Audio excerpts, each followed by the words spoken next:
So, Chris, how did this song, when did this song, where did it come from? When did you start writing it? So I started writing this song probably 10 years ago, honestly. Chris and I were actually getting together for a March Madness. So KU was playing, and we had them over to watch the game. I had written some of the original chorus and most of the verses, and we actually went to get pizza, and we were there, and I said, hey, Chris had told me about a song he had written. I think it was Psalm 103, I'm not sure, but I said, yeah, I wrote a song too. I'm having trouble finishing the chorus. And I showed him the lyrics, and he says, do you have a name for the song yet? And I said, no, I don't. And he goes, well, what? I mean, it took like 10 seconds. He's like, blah blah blah blah blah. You're by my side, you know. And so that was how the song got the name.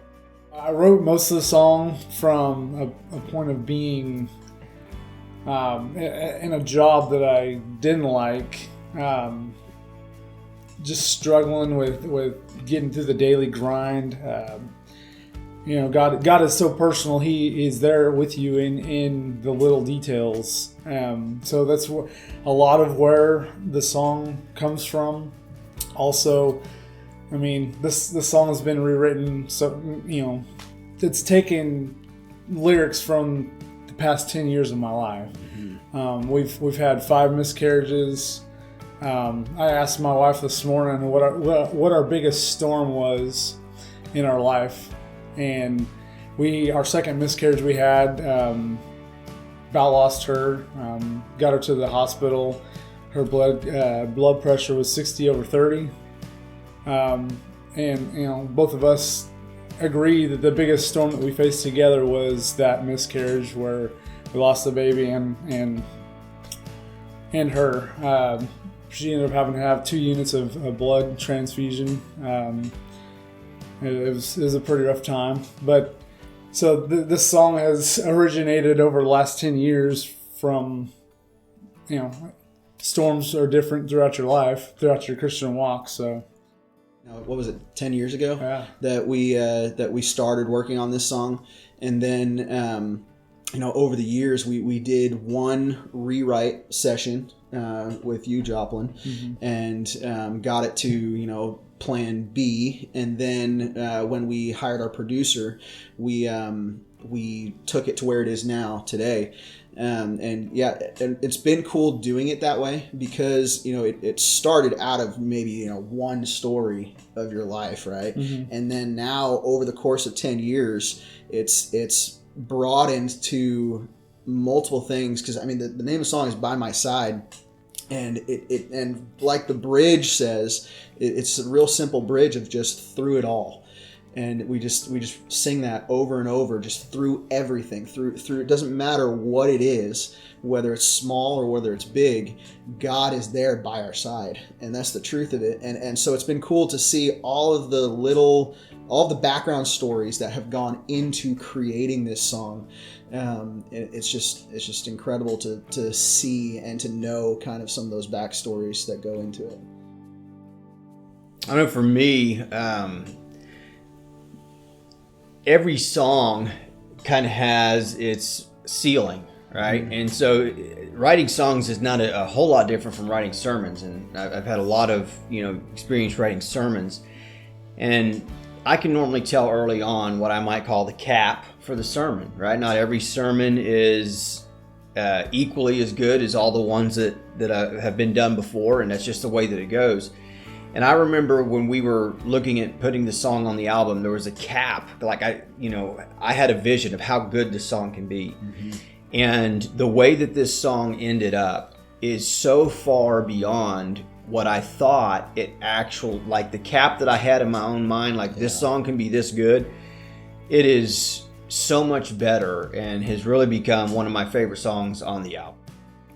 We played this song before we actually recorded it, so people have said it's taken on different forms, and I guess that's what happens when you play something before you actually get it finished and copyrighted. But yep.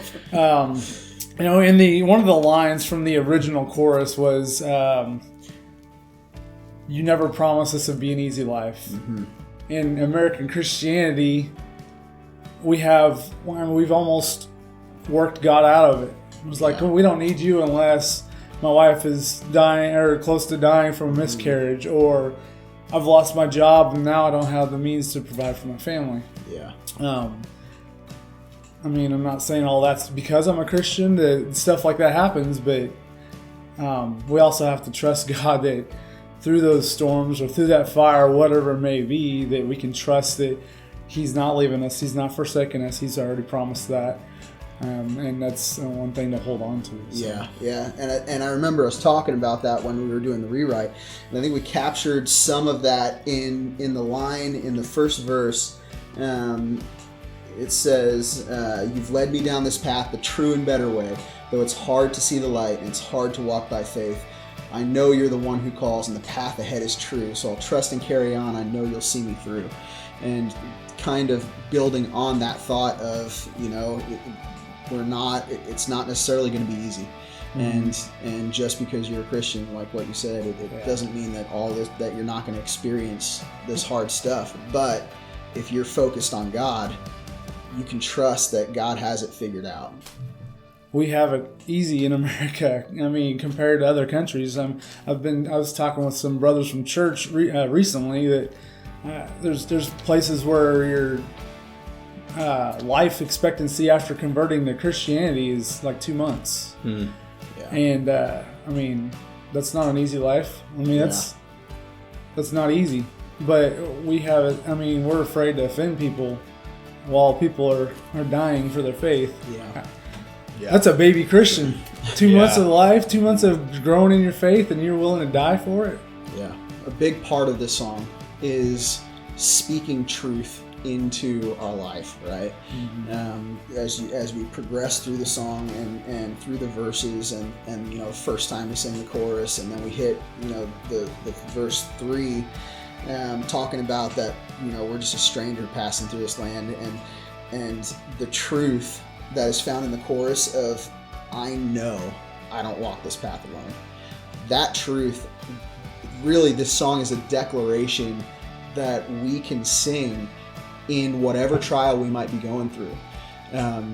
You look at the Psalms, how many times the psalmists had to speak life and speak truth into themselves. Because it's so easy to get focused on this storm or this impossible situation that might be in front of you, that it's easy to lose sight of God's power and what He can do. But this song, I think, like a big part of this song is the ability to just sing truth into your life. That's my hope as people listen to this song, mm-hmm. is that whatever they may be encountering, whether it may be a miscarriage, losing a child, whether it's not being able to pay their bills, whatever it might be, no matter how small or how big, that they can declare this truth that God, I know that you're with me. I know you haven't left me. Through everything, you've been there, and I can trust that you have my best interest at heart. Mm-hmm. I was witnessing to a guy, and he asked me one time, he says, "So if I started coming to church, would my life be better?" And I said, if you give your life to Christ, it's not just about coming to church, but if you have a relationship with God, if you are in that, or you're a child of God, I said, I can't put a price on the fact that I have peace of mind, even though we've had 5 miscarriages, and I felt God closer than ever in that. There's no price I can put on the fact that I have peace in knowing that God's with me through this. What's your favorite part of the song? Do you have a favorite part? Yeah, the through it alls. The through it all. It's. When I hear that, it just gives me goosebumps. Just like he's already said, it's all encompassing. Whatever you're going through. Yeah. Speaking truth, that God is there through whatever. It all is all encompassing. Yeah, and I'd agree with that. Like because through the song, it's developing that idea, right? That the path may be hard. It's hard to walk by faith sometimes. We're encountering flood and fire and impossible situations. And then verse 3, we are a stranger in this land. We're not. This isn't our home, and so this is not our final resting place, and we have our eyes focused on that final place, but we're not there yet. And then like my favorite line in the song is in verse 3, the second half of verse 3. It says, so at your table I will rest, though the enemy draws near. I will worship you unhindered as you cast out all my fear. And I love that line because this idea of being able to, regardless of our situation, being able to just sit and rest at God's table is it's not natural. Like you don't feel like doing that when you're in the middle of a fight or in the middle of a storm. You don't feel like sitting at a table and just resting and eating. But God's invitation is when you're at an impossible situation, come rest at my table. You take the Israelites leaving Egypt, right, and at the Red Sea. And I guarantee you, not one of them thought that the water was going to part and that they were going to walk across on dry land. Not one. There couldn't have been a single person that was like, oh, I bet this is going to happen, right? Right. And so in that situation, God's invitation to his people is rest. Mm-hmm. Just rest and watch me work. Mm-hmm. And then not only in the presence of the enemy, but my thought goes to the people around, the people who are not sitting at the table, the people who are not saved. Their view, when they see a Christian going through impossible situations, they are looking to see how we're going to react. I mean, that's just that they are. And so we see this awesome opportunity to demonstrate God's power and to demonstrate his peace. I mean, how could we not just take advantage of that situation and respond right, where we trust God?